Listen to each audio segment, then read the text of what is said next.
Say talaga itong kalderetang kal sa paborito dito sa aming luto. Ayan, tara tayo ay makapagka-birthday yan dahil may birthday ng aking inaanak sa Humbil. Ayan, may handa siya. Nagluto siya ng kalderetang kal.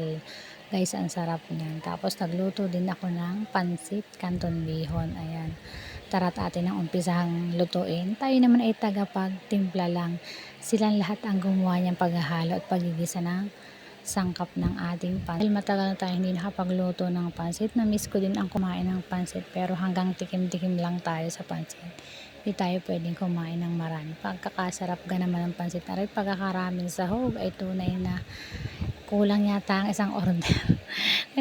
Sa sobrang sarap at matagal lang hindi nakapangain ng pansit. Ayan, March pa huli tayo nagluto. Ayan, nagluto tayo dito ng isang tulyasi uling pansit kasi birthday yan nga. Ayan, at hinahalo ng maigi, pagkakasarap, tapos may kaldereta tayong kal ay kainaman.